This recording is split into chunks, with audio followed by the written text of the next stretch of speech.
Good morning everyone. This is again Professor Vincent Torre Bongolan. Ayan. So, ano po ang masasabi ninyo sa pag-uusapan natin ngayong araw? Okay, formal na nga pong tinanggap ni President Bongbong Marcos Jr.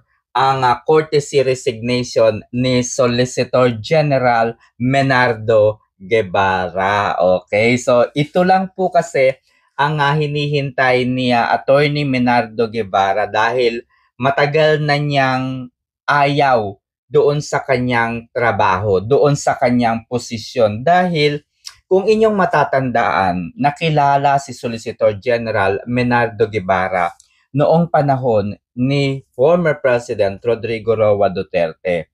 Napakaganda kasi ng posisyon na ibinigay sa kanya ni Duterte na talaga namang nagagamit niya yung kanyang kaalaman, yung kanyang expertise sa batas.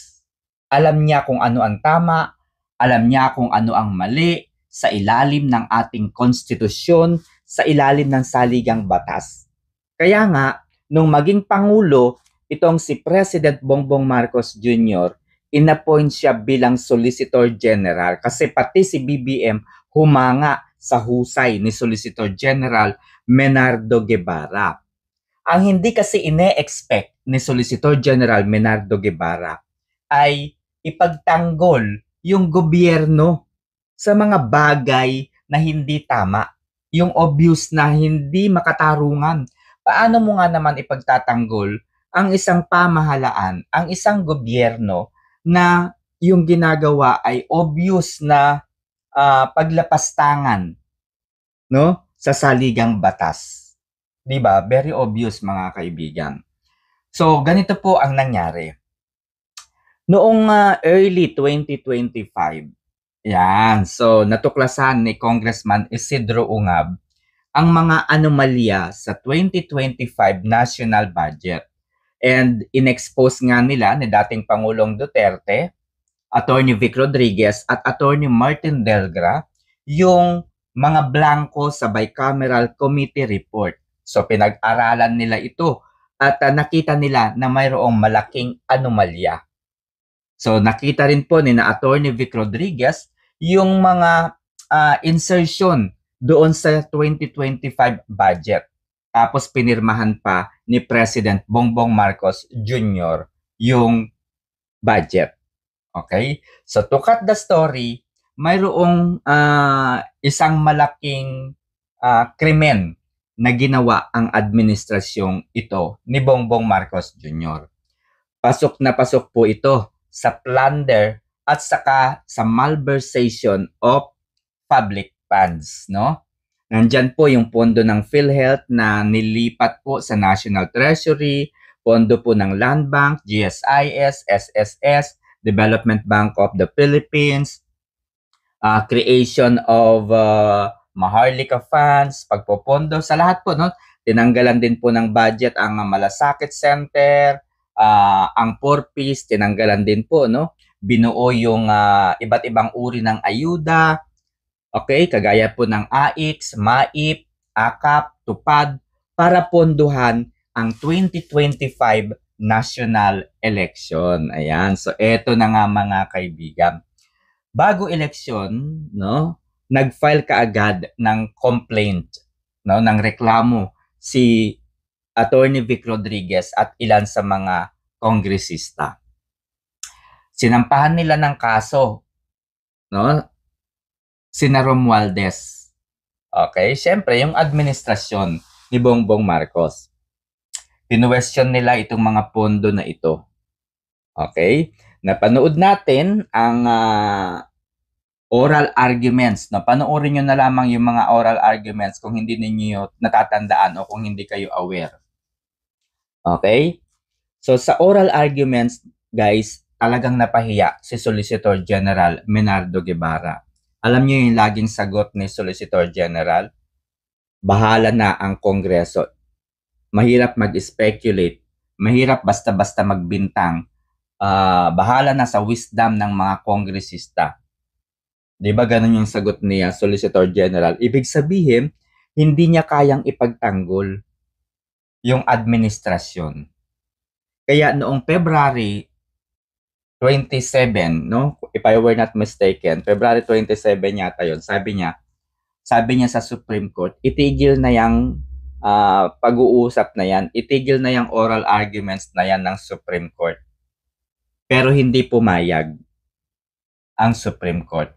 Talagang tinuloy pa rin po nila yung oral arguments. So, sumadsad ng sumadsad yung career. Sumadsad ng sumadsad yung credibility ni Attorney Guevara. Parang lumalabas, ay ang bobo kong abogado, no? Kung ako sa kanya. Kasi napahiya siya talaga eh. Kasi hindi siya talaga makasagot. Doon pa lang sa mga simpleng tanong ni Justice Ami Lazaro Javier, hindi na siya makasagot. Doon pa kay Justice Ko, no? Saka kay Justice Kagiwa, talagang hindi siya makasagot. So, nirequest na lang niya sa Supreme Court na itigil na yan. Hindi pumayag ang Supreme Court. O, di ba? So, to cut the story, talagang napahiya siya. Ngayon, ay pinakidnap si Duterte. So, nagkaroon ng Senate probe. Marami tayong natuklasan. In-interview si John Vic Remulla ng bilyonaryo. So, nag-file ngayon ng complaint ang mga anak ni dating Pangulong Rodrigo Roa Duterte sa Supreme Court, no? Ng writ of habeas corpus. Dahil sa paglapastangan ng mga opisyal na ito ng pamahalaan para lang maipakidnap si Duterte sa ICC. Okay? Para madala sa ICC si Duterte. So nag-file ng motion for writ of habeas corpus ang mga anak ni Duterte sa pamamagitan po ng kanilang lawyer na si Attorney Salvador Panelo. Okay? Eto na nga mga kaibigan. Eto na nga ang mga revelasyon. Siyempre, ang Solicitor General, ang pinakang main goal po talaga niyan, ipagtanggol ang gobyerno. Siya talaga yung magiging abogado ng gobyerno kung sakaling itong mga opisyal ng pamahalaan ay masangkot sa isang krimen, sa isang gulo, no, sa isang pangyayari. So this time, sabi ni Solicitor General Menardo Guevara, I recuse to defend these people. Ibig sabihin, ayaw na niyang ipagtanggol itong mga taong ito. Kasi nga, alam niya na ICC is no longer a member of the, kumbaga hindi na tayo miyembro ng ICC. No?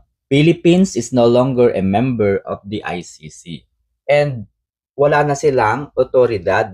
Wala na silang karapatan.